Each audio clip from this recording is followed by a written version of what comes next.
La guerre des chambres est déclarée. Alors, je ne parle pas, bien entendu, des lupanards ou autres maisons closes, hein. Je parle bien entendu de la guerre des chambres d'agriculture qui apparemment s'est même étendue dans mon espace commentaire. Je m'y attendais pas. Après, je sais que je suis suivi par beaucoup d'agriculteurs, donc forcément, il y a des obédiences FNSEA, CR, Confédération Paysanne. Évitez de vous écharper dans les commentaires, hein, bien entendu. Constamment, moi, quand je parle des décisions des syndicats, c'est pas vous les adhérents que je vise, bien entendu, hein, ce sont ceux qui prennent ces décisions, et ces décisions, c'est pas vous qui les prenez. Donc calme-toi, et pareil, hein, ça sert à rien de vous envoyer des pics à la tronche dans les commentaires, c'est pas ici que se jouent les élections des chambres d'agriculture. Et c'est là où je me pose la question, est-ce que la prise de Paris n'était pas un coup de com' pour attirer le regard médiatique sur une révolte qui a fait l'omerta, qui a été en omerta complète dans les médias? Peut-être que c'était qu'un coup de com', puisque ils sont montés à quelques-uns, puis ils sont retournés maintenant dans leur fief. Est-ce que c'est pour préparer les élections des chambres d'agriculture?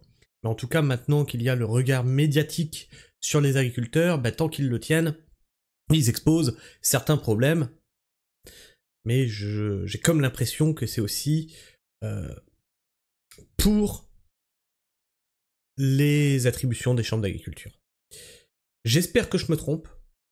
Si après le 15 janvier, la révolte agricole retombe comme un soufflé, ça notifiera toute l'importance qu'ils apportaient au problème agricole. Hein. C'était plutôt un problème de chambre d'agriculture.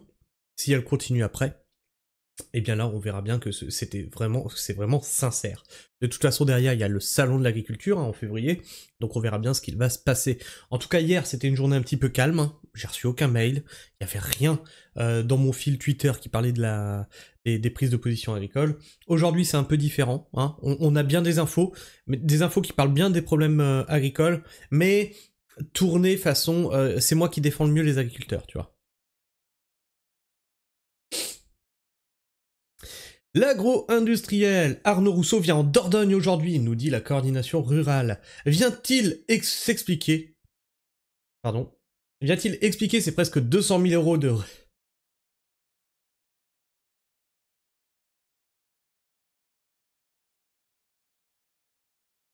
Ah bah tiens, je commence la vidéo, j'ai envie d'éternuer.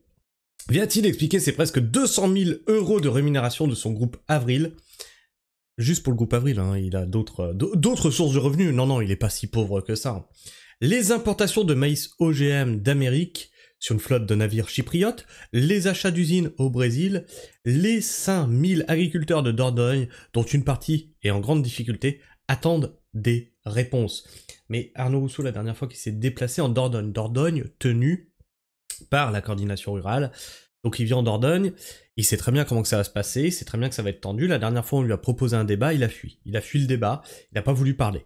Pas dans ces conditions, il a dit. Bah non, pas dehors. Ah, pas dehors. Ah non, mais pas dehors. Et après il a dit oui, ils ont voulu m'agresser. Non, il voulait discuter en fait. Matt qui nous dit l'adaptation et la lutte face au changement climatique pour objectif. Foutez-les dehors. Et donc, c'est les jeunes agriculteurs qui nous disent ça. Donc, l'adjoint des jeunes agriculteurs est Arnaud Rousseau, président de la FNSEA. Alors, ceux qui arrivent sur la chaîne, jeunes agriculteurs, c'est la branche jeune de la FNSEA. Les deux, c'est le même groupe. Hein. Présidents de la FNSEA sont en campagne dans le Lot-et-Garonne. Les chambres d'agriculture ont besoin d'un réseau fort pour l'adaptation et la lutte face au changement climatique. Et donc, l'adaptation et la lutte face au changement climatique, hein, pour objectif, foutez-les dehors. C'est pas le sujet actuellement pour les agriculteurs, hein, le sujet c'est le revenu. Hein, parce que tu pourras lutter autant que tu veux contre le réchauffement climatique, s'il n'y a pas de revenu, les agriculteurs ils crèvent. Hein, voilà, donc il n'y aura plus de lutte derrière. Et ça rapporte d'être administrateur du Sénéca, qui organise le SIA, le salon de l'agriculture, hein, le SIA. Et donc ça vient de là, il répondait à ça qui venait de la FDSEA, donc il y a juste la lettre qui change, hein, ça peut être FDSEA ou FRSEA, mais ça reste la FNSEA. Ce jeudi, temps d'échange avec Jérôme Despé, premier vice-président de la FNSEA, et Simon Martin, secrétaire général adjoint des JA, sur l'apport du syndicalisme à la viticulture angevine. Voilà, on voit bien qu'on est sur un des élections de chambre d'agriculture, c'est écrit en toutes lettres ici. Et donc voilà, ces mecs-là, ils sont un petit peu partout. Ils ont des sièges dans les chambres d'agriculture, au Sénéca, à la Copa Cogeca, dans des trucs d'agroalimentaire, tu vois. Ils ont du pognon qui rentre de partout, et pas que de l'agriculture. Donc, pour réponse à la coordination rurale, qui défonçait Arnaud Rousseau qui vient en Dordogne, on a Benj qui nous dit « La coordination rurale a les mêmes méthodes de communication que le NFP. » Alors, faut savoir, au bout d'un moment, la coordination rurale est facho d'extrême droite ou les shorts de babouche d'extrême gauche. On veut savoir, parce que au bout d'un moment, faut arrêter aussi. Ils sont à gauche, ils sont à droite, décidez-vous. Bon, ils ont les mêmes méthodes de communication que le NFP et probablement le même sens de la politique. La bordélisation juste à vomir. Il ferait mieux de s'occuper de défendre concrètement les agriculteurs que de chercher des sièges aux élections d'agri. Jusqu'à présent, la Confédération Paysanne et la Coordination Rurale, ce sont les seuls qu'on a vraiment vu bouger. La FNSEA ne défend que ses propres petits intérêts. D'ailleurs, il me semble qu'il y avait là-dessous, il y avait une réponse de Matt, je crois. Je sais plus. Non, c'était pas là. Ça n'était pas là. Je vais vous dire un truc qui n'a rien à voir avec la vidéo, mais je comprendrai jamais les agriculteurs qui disent « Mon objectif, c'est gagner au moins 2 SMIC. » Mec, meuf, t'as investi parfois des millions, et ton objectif, c'est 2 SMIC. Réveillez-vous. Et c'était rapport à la vidéo d'Annie Genevard, qui nous disait, on l'a traité, ça, qu'il était plus facile de surtransposer que de désurtransposer. C'est complètement aberrant. Et donc le gars il dit bah oui mais vous avez investi des millions et votre objectif c'est 2 SMIC, mais c'est ridicule. En fait, allez à Jacta, notre objectif c'est juste de survivre. Parce que là, 2 SMIC, mais c'est le bout du monde. C'est le bout du monde, renseigne-toi sur ce que gagne un agriculteur. Renseigne-toi sur ce que gagne un agriculteur. 2 SMIC, mais c'est royal. C'est royal. Alors tu vas te demander comment on en arrive là, mais parce qu'on est taxé et surtaxé de partout. On est ponctionné par tous les bouts. Et Alexandre lui répondait « 2 SMIC, je trouve déjà cela énorme, et je suis tout à fait d'accord avec lui. C'est triste à dire, mais déjà réussir à dégager le SMIC, voilà, c'est un exploit parfois. Combien d'exploitations tiennent grâce à la main-d'œuvre non rémunérée ou parce qu'ils sont double actifs, ce qui est mon cas. Double actif, c'est-à-dire qu'ils travaillent sur la ferme et en plus ils vont travailler en dehors. » Alors Matt nous faisait un exposé sur le prix des aliments que l'agriculture française sort. Et tenez-vous bien, vous allez pleurer. En 2023, quand les agriculteurs vendaient en moyenne l'orge 202 € la tonne, et avec un coût de production de 290 € la tonne, donc ils perdent 88 € à la produire, c'est pas génial ça. Et après on dit, oui mais les agriculteurs ils ont la PAC, ben heureusement qu'ils ont la PAC, ils produisent à perte. Ça s'appelle de l'esclavage, ça chez moi. Même au temps où il y avait les gueux, enfin les serfs, et tu sais ceux qui avaient les terres, les seigneurs, on leur prenait une partie du blé, mais pas la totalité déjà. Et là on leur prend tout le blé, et même plus en fait, puisque maintenant c'est sur l'argent, donc on leur prend comme s'ils avaient en fait plus que ce qu'ils produisent, puisqu'ils produisent à perte. Donc on leur laisse même pas un radis. Le prix de vente à l'exportation des intermédiaires était de 257 à 302 €. Donc on leur rachète 202 € et on se fait 100 € de marge, alors qu'eux perdent 88 € dans l'affaire. Donc l'intermédiaire fait 100 € de marge. Ensuite c'est transformé, c'est revendu dans un magasin qui fait encore une autre marge, d'accord ? Soit une marge de 55 à 100 € la tonne, tout en vendant à perte, notamment à la Chine. Alors moi j'aimerais qu'on arrête de dire qu'on vend à perte. Utilisons les bons mots, Matt, si tu veux bien. On nous rachète à perte. Parce que la loi est bien faite, nous n'avons pas le droit de vendre à perte. Mais nous ne vendons pas, c'est pas nous qui tenons le carnet de commandes. C'est eux, c'est ceux qui nous achètent les produits, qui disent « Oh, je te le rachète tant, et puis tu fermes ta gueule ». Donc on vend pas, on se fait racheter la matière première, c'est tout. Marilyn, qui répondait à cette publication, l'agriculteur qui produit de l'orge perd 88 € la tonne en moyenne, pendant que les intermédiaires se mettent dans la poche 55 à 100 € la tonne. Vous croyez que l'on va pouvoir continuer longtemps comme ça ? Sur le tournesol, en 2023, quand les agriculteurs vendaient en moyenne le tournesol à 491 € la tonne, et avec un coût de production de 720 € la tonne, tu vois le problème là ? Le prix de vente à l'exportation des intermédiaires était de 539 € à 620 € la tonne, soit une marge de 48 à 129 €, tout en vendant à perte. Sur le maïs, sur le blé, j'ai cru que c'était, on dirait maïs, en 2023, quand les agriculteurs vendaient en moyenne le blé 217 € et avec un coût de production de 267 € la tonne, le prix de vente à l'exportation des intermédiaires était de 232 à 257 € la tonne, soit une marge de 15 à 40 €, tout en vendant à perte.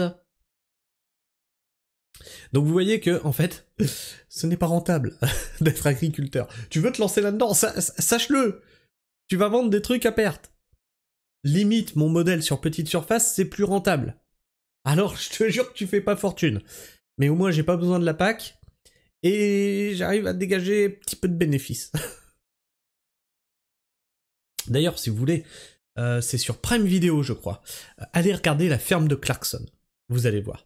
C'est un ancien qui faisait Top Gear, le présentateur qui faisait Top Gear, qui a acheté des hectares et des hectares de terre et qui les laissait gérer par un agriculteur qui part à la retraite. Et il se dit, bah tu sais quoi, je suis pas plus con qu'un autre, je vais aller gérer mes propres terres. Il y a 3 saisons. La première année, il se vautre lamentablement, forcément, il y connaît rien. C'est une catastrophe. Avec lui, il y a un petit jeune qui lui explique, tu vois, il l'a embauché, il lui explique le métier, tu vois. Bref, c'est une catastrophe. Il est déficitaire la première année, et c'est normal parce qu'il a fait que de la merde. La deuxième année, tu vois que, bon, ça y est, il commence à prendre le truc en main, machin et tout, ça peine un peu, et il arrive à la fin de l'année avec quasiment rien. Quasiment rien, quand tu vois ce qu'il a vendu les trucs, et puis ce que ça lui a coûté de produire, il arrive avec quasiment rien, il dit c'est quand même pas possible, machin et tout. Les collègues agriculteurs qui sont autour de lui sont en train de couler, il essaye de les aider. Financièrement, il vit pas de l'agriculture, il avait son émission avant, il essaie de les aider, il essaie de monter des associations, il essaie de créer des collectifs, tu vois. 3e année, il a vraiment pris le truc en main, bon, il fait des expériences, faut bien, voilà, c'est une émission, donc faut que ce soit un peu rigolo. Il fait des expériences, et le bilan à la fin de l'année, c'est sur des hectares et des hectares, je crois qu'il a 20 000 € de bénéfices à la fin de l'année, et le comptable il est là, il fait « Et tu n'as plus rien ». Comment ça, j'ai plus rien ? Bah, tes 20 000 €, je les reprends pour les investir pour l'année suivante. Voilà ce que c'est le monde agricole. Ce mouvement a permis de rappeler aux gens que les paysans sont en train de mourir, et c'est là que ça m'a fait tiquer, là. On est en train de parler de ce mouvement au passé, déjà. Ce mouvement a permis de rappeler aux gens que les paysans sont en train de mourir. Est-ce que c'était une campagne de com'? Je me pose la question. Pour Guillaume Mercadal, cochon laineux, revient sur notre mobilisation à Paris. Pour suivre toutes les actualités de la coordination rurale et du monde agricole, inscrivez-vous sur notre infolettre. 7 minutes, je suis pas sûr qu'on va regarder ça, sinon la vidéo va être trop longue. Mais en tout cas, il y a le petit disclaimer qui est avant qui me fait un petit peu tiquer. Alors, la Confédération Paysanne qui nous dit « La Confédération Paysanne forme un nouveau recours contre l'agrivoltaïsme », et ça, vous savez, c'est quelque chose que j'ai beaucoup dénoncé sur la chaîne. Monopoliser des champs pour poser des panneaux solaires, des terres agricoles, là où on produit de la bouffe pour produire de l'énergie, c'est une hérésie. Alors beaucoup m'ont dit « Oui, mais Christophe, tu vas trop loin, tu sais, on peut cultiver au milieu, t'y comprends rien, t'y connais rien, etc. » À chaque fois, j'ai ces mêmes arguments. Des fous furieux écolos que je n'y connaîtrai rien, ou que je n'y comprends rien, ou que je sais pas réfléchir par moi-même. Bien, nous allons voir ça. Plantation de salade sur un terrain agricole désert sous des panneaux solaires en Pyrénées-Orientales. Mobilisation de dénonciation de la Confédération paysanne. Et donc rappelez-vous qu'on avait sorti des études qui nous disaient mais en fait sous les panneaux solaires ça produit mieux. Parce que protéger des intempéries, parce que ça, y a l'ombre et puis il y a le soleil de l'autre côté, et comme ça produit mieux. Le résultat il est là dans la réalité. Entre ce qu'on vous fait dire par les chiffres et la réalité, c'est ça. Donc je te raconte même pas la tonne d'arrosage que tu dois mettre là-dessous, parce que là c'est comme une serre en fait, hein. C'est comme une serre. Dans une serre, t'es obligé d'arroser. Il pleut pas dans la serre, tu comprends bien. Et la Confédération... Ouais, donc elle nous disait plantation de salade. Actu Environnement nous dit photovoltaïque au sol. La Confédération paysanne attaque la dispense de permis de construire. Et là, il y a quelque chose. Donc, ils vont attaquer le fait qu'on n'a pas besoin de permis de construire pour poser des panneaux photovoltaïques. Et ça, c'est surprenant. Parce que toi, ou moi, si on pose des panneaux photovoltaïques, on est limité à 3000 watts crête posés au sol, sans permis de construire, et ça doit pas dépasser 1,60 m de haut.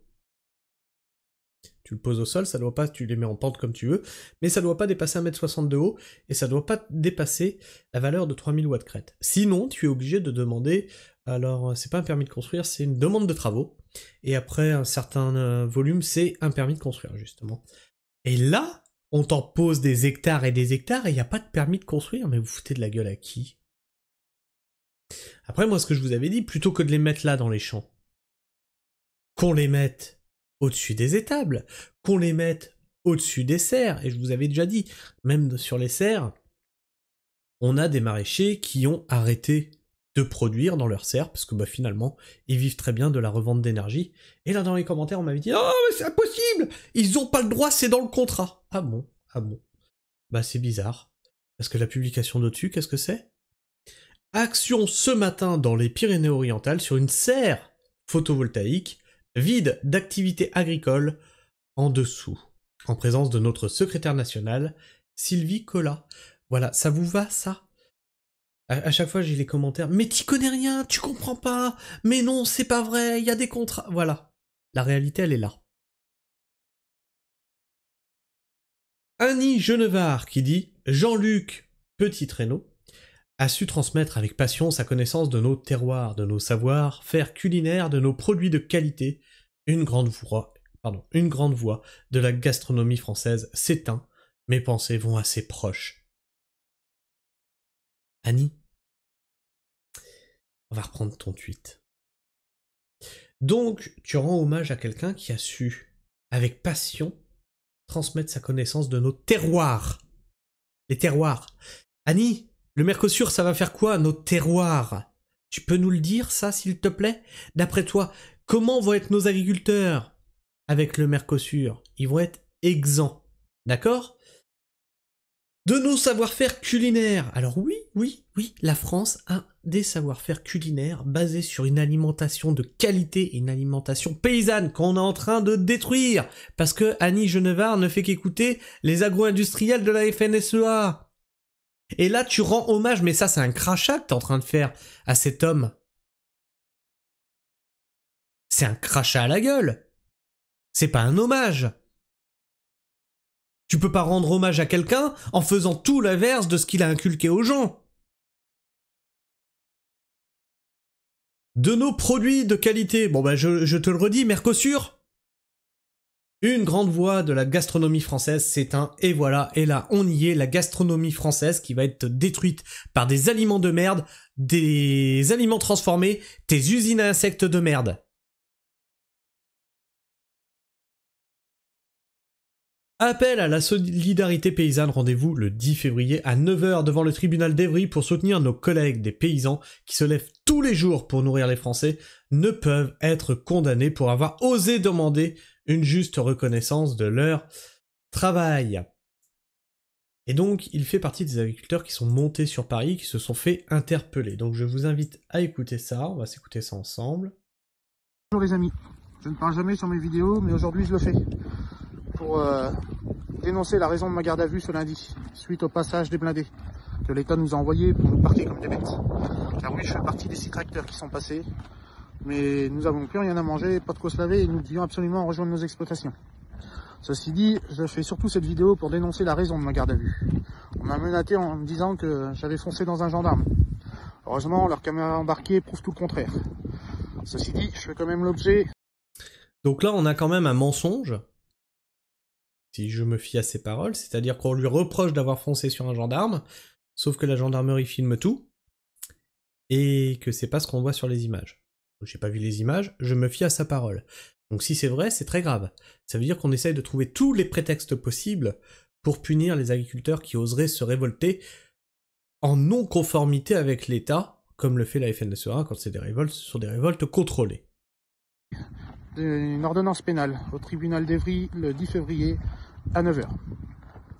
J'espère ne pas être condamné à payer des sommes que je n'aurai pas les moyens et creuser encore plus le trou déjà existant sur mon exploitation. Je vous demande, si vous êtes encore avec vos agriculteurs français, un peu de soutien et merci. Je vous tiens au courant, à très bientôt. Donc je rappelle, c'est le 10 février à 9 h devant le tribunal d'Evry, si vous voulez aller le soutenir. Alors, la FNSEA nous dit « FNSEA et jeunes agri en campagne, meeting de campagne hier en Dordogne pour Arnaud Rousseau, président de la FNSEA et du groupe Avril. La FNSEA avec les JA défend un modèle d'équilibre entre ceux qui veulent sortir de l'économie de marché et ceux qui veulent fermer... Alors attendez, c'est long. Ceux qui veulent sortir de l'économie de marché et ceux qui veulent fermer les frontières. Ça les emmerde. J'en ai parlé hier, dans d'autres vidéos, de la fermeture des frontières pour protéger nos agriculteurs. Mais ça emmerderait Arnaud Rousseau qu'on ferme les frontières et qu'on commence vraiment à voir, voilà, et à mettre du protectionnisme, puisque lui, ce qui l'intéresse avec ses groupes agroalimentaires, c'est de garder les frontières ouvertes et des bas-coûts de matières premières pour dire aux agriculteurs français « mais je vous rachète ça à bas coût ». Oui, ce mec, il se présente comme président de la FNSEA, mais il ne se bat que pour ses groupes industriels, notamment Avril, mais il n'y a pas qu'Avril, hein. Donc ceux qui veulent fermer les frontières, nous défendons une nécessaire régulation du marché, donc il faut fermer les frontières, mais t'es pas pour, donc tu mens. Il n'y a pas de libéralisme sans régulation. Eh bien il est bien là, le problème il est dans le libéralisme. Soyons fiers de nos valeurs, de nos 1000 collaborateurs aux côtés des élus et partout dans les réseaux qui veulent construire avec nous un avenir pour tous les agriculteurs. Et je vous ai posté en short ce qui va arriver. Pour produire à bas coût, il va arriver que les agriculteurs vont disparaître et une mécanisation automatisée des champs. C'est déjà en cours. Et là, la FNSEA sera très contente. Il suffira de 3 méga fermes sur tout le territoire français pour alimenter l'agroalimentaire de la FNSEA. Le contexte politique, et puis plus d'agriculteurs puisque les tracteurs seront automatisés. Le contexte politique aujourd'hui use les agriculteurs usants. Mais dans cette nébuleuse, on voit que vous tenez bon. Nous ne lâcherons rien. JA et FNSEA, par notre travail, nous sommes crédibles et entendus par le gouvernement. Bien non, c'est parce que vous êtes soumis que vous êtes entendus par le gouvernement, et c'est parce que vous travaillez avec le gouvernement que vous êtes entendus par le gouvernement, et non pas parce que vous êtes crédibles. Le chaos et le désordre et les cris ne mènent nulle part. Tiens, c'est marrant. On dirait les discours de la CFDT. Et donc, le gras Patrick qui nous dit « Pour son pote Rousseau, Macron a envoyé 2 filtrages de gendarmerie avant Périgueux. » Ah putain, d'accord. C'est-à-dire que pour qu'il puisse tenir sa conférence là de merde, voilà, l'État lui offre les moyens de... Putain. Oh bordel. On nous demande de produire selon des normes, et on fait manger aux consommateurs des produits qui ne correspondent pas à ces normes, et qui ne sont pas contrôlés. Christian Converse, secrétaire général de la coordination rurale. Alors, on va écouter ce qu'il nous dit. Là, c'est malgré tout quelque chose de plus fondateur, ce qu'on demande là. Et c'est assez simple, c'est de dire tout le monde pareil au niveau européen. C'est quand même pas compliqué pour des vrais Européens convaincus. Et il semble que quand on dit ça, on est plus Européens qu'eux. C'est quand même formidable. Et dire les contrôles, C'est une hypocrisie totale, il faut comprendre ça. On nous demande de produire selon des normes. Et on vous fait manger aux consommateurs des produits qui ne correspondent pas à ces normes et qui ne sont pas contrôlés. Quand on sait que plus de 50% du poulet ukrainien ne correspond pas à ces normes, ça veut dire qu'on vous laisse consommer sciemment des produits qu'on interdit chez nous. Alors, Matt qui répondait à ça, arrêtez d'adopter le même débat de diversion que la FNSEA, vous allez vous planter. Et c'est quelque chose que j'ai dit tout au long de cette révolte agricole, la CR semble reprendre la problématique à l'envers, c'est-à-dire de dire on veut moins de normes, on veut la détransposition, etc. Alors que le problème n'est pas là à la base, le problème est sur la facturation. Le Mercosur était une grenade dégoupillée dans les jambes des agriculteurs. Lancée par Macron, lancée par Ursula. Oui, il a fait la même que pour les législatives. Tout le monde n'a parlé que des normes. Plus personne n'a parlé du revenu paysan. Grosse problématique. Et effectivement, Matt, tu as raison. Tout le monde se plante, du coup. Personne ne parle du vrai problème. Alors Cédric qui nous dit « J'en pense la même chose. La FNSEA défend bien plus sa structure et ses avantages que les agriculteurs. » La coordination rurale nous dit « Ce matin, les jeunes de la CR76 au Leclerc de Bapaume, les Rouen, pour un blocage de l'entrée de camions de livraison. » Voilà, donc encore un Leclerc bloqué, donc la bataille continue. Alors, pour ceux qui ne sauraient pas, Terena, c'est un... Attends, c'est peut-être marqué là. C'est pas marqué réellement, mais en fait, c'est un groupe qui appartient à la FNSEA. Installation Terena propose d'entrer dans le capital d'exploitation d'Amiens-Boussiron, FDSEA 49. Donc ça appartient à la FNSEA. Et je vous avais dit que par le biais des banques, ils essayaient de rentrer dans le capital des fermes pour être actionnaire. Une fois que tu es actionnaire, tu as le pied dans la porte, là, tu rachètes des parts et des parts et des parts et tu vires l'agriculteur qui était propriétaire, d'accord ? Crédit Agricole avait proposé ça, avec l'aide d'Annie Genevard. Et là, vous l'avez en direct. Installation, pour installer des jeunes, Terena propose d'entrer dans le capital des exploitations, Terena qui est détenu par la FNSEA. Est-ce que vous comprenez ce qui est en train de se mettre en place ? On va te dire, oui, mais on aide les jeunes à s'installer. Non, on installe des nouveaux esclaves, qui seront obligés de faire ce qu'on leur dit, parce qu'on est leurs actionnaires. Et Matt qui dit, quand la 5e coopérative française veut proposer d'entrer au capital des sociétés des jeunes agriculteurs, elle cache le fait que c'est un moyen de garder des esclaves pour continuer de fournir de la camelote à pas cher. Matt qui nous dit, pour les nouvelles technologies en agriculture, objectif, un coût supplémentaire, foutez-les dehors. Alors, vous, en tant que particulier, vous avez eu à le subir, ou vous êtes en train de le subir, le fait qu'on vous pousse la voiture électrique et qu'on vous mette maintenant les ZFE, Du coup, si tu es en zone ZFE, ta vieille voiture, tu peux déjà la foutre à la poubelle et en racheter une nouvelle. T'as pas les moyens, tant pis, ferme ta gueule, tu fais comme ça quand même parce que c'est les écolos qui décident. Et du côté agricole, on a la FNSEA qui veut de plus en plus automatiser, de plus en plus mettre de la technologie au milieu des champs. Et vous allez voir que c'est forcément des nouveaux investissements, donc des nouveaux endettements, et donc forcément de l'irrentabilité. On a déjà vu qu'on produisait à perte dans les champs. Donc, Xavier Chaban, candidat FNSEA Jeune Agri du 28, pour les élections de la Chambre d'agriculture Eure-et-Loire. Agriculteur en grande culture à Marboué, il s'engage pour les nouvelles technologies en agriculture. Bonjour, Xavier Chaban. Donc, je suis installé depuis 2019 sur le secteur de Châteaudun, sur 2 exploitations avec mon frère, au nord et au sud de Châteaudun, en céréales principalement. J'ai travaillé auparavant dans l'agriculture de précision pendant une grosse dizaine d'années. Et en parallèle de l'agriculture, on fait un peu aussi d'entreprise et une start-up liée sur les nouvelles technologies. Un agriculteur qui a une start-up de nouvelles technologies. Elle est pas belle la salade. Donc... Y a pas conflit d'intérêt là? On veut pousser les nouvelles technologies qui viennent de ma start-up. Mais c'est la FNSEA ça, cherchez pas plus loin. Le gras Patrick qui nous dit « Tout le monde n'a pas la chance de brasser des milliards du groupe Avril ». Et pourquoi il dit ça? Parce que la FNSEA proposait ça. Pour Trancard Cédric, membre du bureau de la FNSEA, nous, FNSEA JA, travaillons sans relâche pour les agriculteurs. Dans le sens de la responsabilité, c'est un investissement important. Bah oui, hein. Vous pouvez vous permettre d'investir hein, quand on a des milliards.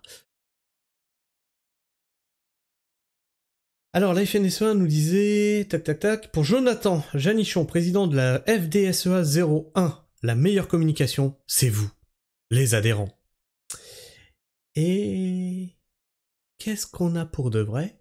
Ils n'ont honte de rien, ils ne parlent même plus d'agriculture, foutez-les dehors. Donc, on va voir ce qu'ils disent.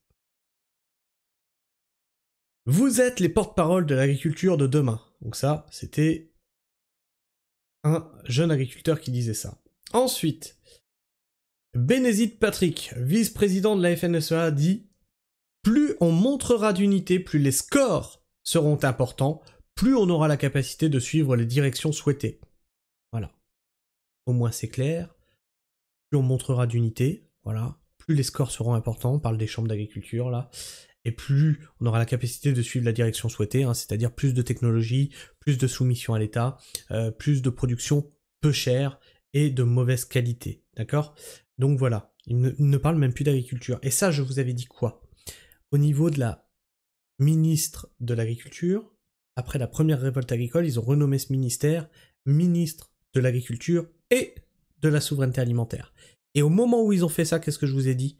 C'est un warning, ça c'est un drapeau rouge. Agriculture va disparaître et on aura le ministère de la souveraineté alimentaire. C'est en train de se passer sous vos yeux. Alors je suis pas médium, je suis pas devin, il suffit juste de regarder les signes noirs et de comprendre vers là où ils vont, de regarder la route qui est tracée. C'était clair, c'était obligé.